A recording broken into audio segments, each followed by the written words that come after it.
I will share 5 things that losing players do that winning players stay away from. And before we jump into the content, please make sure to subscribe and like the video in case you do like it. It really helps growing the channel, and we really appreciate you guys supporting us, making this epic journey possible, making this epic project around Raise Your Edge possible. Thank you so much for all the support, and we try to pump out as much content as possible. And if you pursue this poker dream, to also support you in your journey, even though you cannot support our courses. First of all, I'm going to be very honest about what I think that hinders a lot of losing players from actually transitioning into a winning player. Let's start with the first one, whining about bad beats. I hear it every single day. I can read it in Discord, emails, YouTube comments, but guys, frankly, nobody cares, and neither do I. If I see someone posting a bad beat in our Discord, it gets deleted. It serves no purpose. It doesn't bring you any value. Be productive about it. Ask for feedback, or even when shit hits the fan and you're really in a deep downswing, then go to your buddy, be productive about him, ask him for feedback, and get some shit off your shoulder. It's alright. Like, once in a while, if you take your buddy by side and tell him what's going on and maybe whining a little bit, that's alright. Leave all the shit out of there. It's not always positive, and it's okay. There's all a time and place for it. But every single day or a couple of times a week, posting somewhere in a forum how horrible you are, dude, just don't seek attention. Nobody cares. And I don't know any successful poker player that is doing it on a constant basis. In fact, I only know losing players that are doing it. So it always comes across as whining, right? If you see someone that is complaining about bad beats, it's literally just whining. And let's face the truth, I would say that most of the players that post bad beats and share their point of view of how horrible they run, they're just seeking for attention. I mean, they think they're the only ones that get sucked out, and there's a guy that 3-bet 5-bet jams the 8-5 or 8-4 suited in their face and gets sucked out with their aces. You're not the only one, and this will happen. And you're basically just seeking compassion and pity, and be productive about it. Post your hands, ask for feedback if you played it right, stay away from complaining, stay away from whining, and then you're gonna have the right mindset. Second, probably the most important thing, poor bankroll management. Don't pause or quit here, because I know it's very dry and something that is talked over or talked through a lot of the times over and over again. I know it's boring as fuck, but listen, if you don't pay attention, you have my undivided attention. To the most trivial things, such as bankroll management, which is basically the core foundation of becoming a poker pro, of becoming a winning poker player. If you don't pay attention to such a small thing, which is actually very important, but it's boring. It's like, it's not fancy, it's not cool, right? But if you don't pay attention to those, how you are going to be able to make strong decisions, to be focused in big situations when there's a lot of money at stake? That's not possible. You first have to do your own homework. You first have to take care of the small, or maybe they appear boring or whatever, but you got to get them straight. You got to get them right. And then you can also, jump into the more fancy stuff, cool stuff, whatever it is. You don't be delusional. I know a lot of players that think they can outplay everyone. They don't need bankroll management because they don't care about the money. They can play with 10 buy-ins, and you won't. You won't. Don't be delusional. You won't make the best decisions possible when there's a lot of money at stake. In fact, even for tournament poker, I always recommend look at what is at first, second, third. It shouldn't be completely out of your world. If you play $10 tournaments and your bankroll is 10K, and then you play tournaments where there is 100K first, how are you going to be able to make good decisions when you're in situations that are 3, 4, 5 times bigger than you actually bankroll? Dude, come on, don't be delusional. You can selection or look for a staking or play smaller, but you don't want to play out of your bankroll. And I'm not going to go into detail now, giving you the proper bankroll management for cash games, tournament poker, sit and go, 6 max, hyper, turbo, 9 max heads up.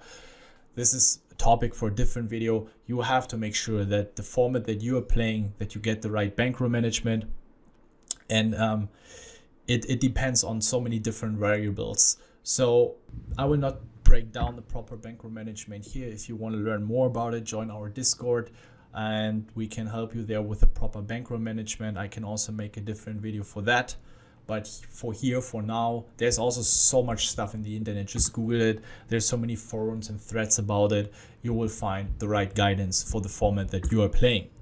Number 3, gambling, especially in early stages. You have to stop chasing draws, gambling your stack away just because you think you have a lot of chips and you can make some loose, fancy, cool plays. You're not winning a tournament in the early stages. This is simply not happening. It sounds like a calendar quote, but it's true, period. A very easy fundamental. And most of the things that I'm listing today here are very dry, boring stuff, but they're goddamn important. And if you don't follow them, you're not going to win in poker, period. You might get lucky for a certain amount of time, but then the variance will come back and ultimately get you.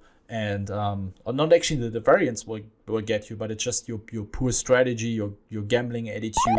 If you play for fun, if you want to gamble, that's all right. I'm not blaming gamblers, but if you want to win poker, if you think you're a winning player or you want to turn into a winning player and you're gambling, actually, that's the wrong attitude. Number 4, just trying to make some quick money.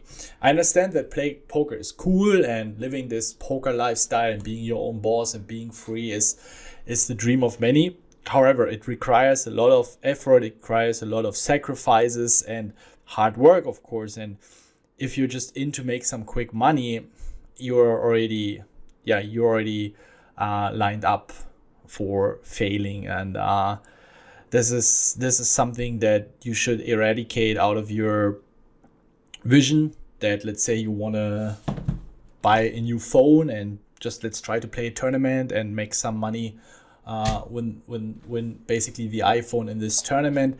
It's not going to happen most of the time. The problem is in media you only see the success stories. So this guy, he used to be, I don't know, having a random job, and then he took a shot at poker and he won thousands, 100,000, millions of dollars.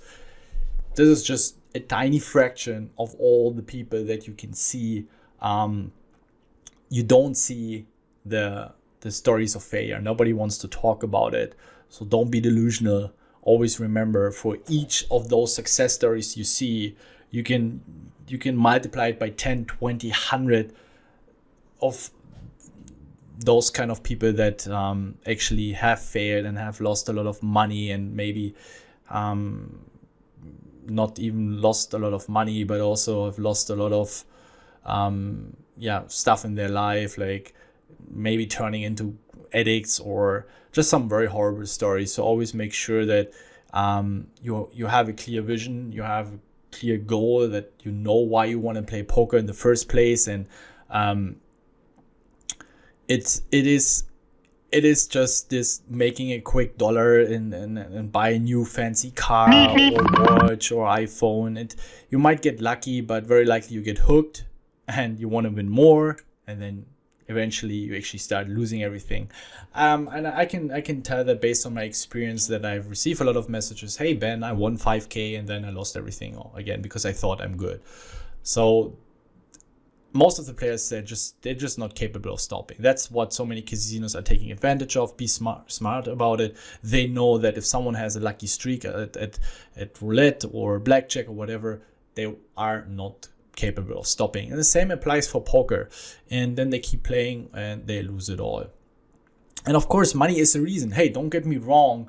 Listen, I'm not saying that if you are in for the money, this is horrible and this is such a bad attitude and such bad goal setting. No, that's totally right. But the problem is, you should know, why do you want to win money? Why do you want to make money? What do you want to do with the money? And also, you should not only have money as the only goal. You should also embrace and appreciate everything that comes with it, the experiences you make, the mistakes that you will make, the lessons you will learn through poker, that it will make you a better, stronger person, the mindset you will adopt also for everything else in real life, that you will become calmer. You suffer so many bad beats in poker. I guess at least for me, and I've seen this for so many others, that there's not so much that can shock me in life. I'm not getting so upset or so afraid or frustrated so easily. Like usually I can just wash it off my shoulder and move on and smile about most things that where other people would actually get really upset about it and dwell on it for a longer period of time. So most winning players, they have consciously or subconsciously, they have bigger goals and meanings. They might think I'm in for the money, but they also embrace everything that comes with it, the freedom, but also know why. What do you appreciate about the freedom? What exactly it is? For example, it sounds super simple. I write it even in my book. I really embrace and I really appreciate that I can sleep as long as I want. That if needed, I have to work until 5 a.m. I work until 5 a.m. and then I go to bed. If there's not so much to do, I go earlier to bed, or then I do something for fun. And if it's so much fun that I want to stay up late and then go to bed at 5 or 6, great. I can grind on Sunday until 7. I don't have a job where I have to get up at 12. So simple things that I appreciated about being my own boss and playing poker. And there's so many other things, and you have to find them out for you. And this brings so much joy, so much pleasure to poker. If it would only be money and I don't see anything else, I wouldn't have the motivation to play poker for now almost 10 years. So it's about you knowing and finding your why, not only about making some quick money. This is guaranteed to fail, especially that you're going to lose money after several, you're going to lose money, but you're also going to lose motivation after some time. And it will feel hard for you. It will feel so tough to get up over and over again, to study despite the downswings. But if you know exactly why, and you have all these small things that you appreciate, you have some bigger things that you appreciate, you know exactly what you want to do with the money, you have like a clear path, like a clear goal, a clear target where you want to head towards then it's going to be so much easier for you to get up again and get over a downswing, to keep studying, keep finding spots where you can exploit your opponents, and just simply crush in poker. Number 5, last but not least, underestimating the variance. I have received dozens of messages. Oh guys, this is a little bit of face palming now, but I'm going to bring it up because you might not believe me, but it's actually the truth that they sent me messages and they claim they're so good, and then they blame the variance and they run so bad, and they swear, yeah, Ben, like I really think that I can beat the games and I'm so much better than my opponents. And then they show me a graph of 50 games. And I'm like, dude, you're probably the biggest fish in the game. And it's just not happened once or twice or 5 times now over, I don't know, when I started coaching and people approaching me and like sending their application or introduction of themselves when they want to do coachings with me. I don't want to laugh about them, but it's important to speak about it, that if you're similar, it's like, dude, stop. Because you haven't understand the variance. If you don't understand the variance,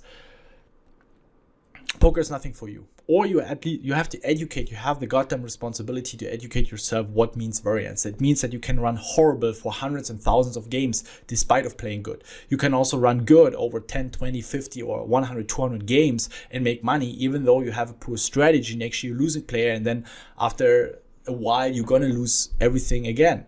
All right, so please keep that in mind.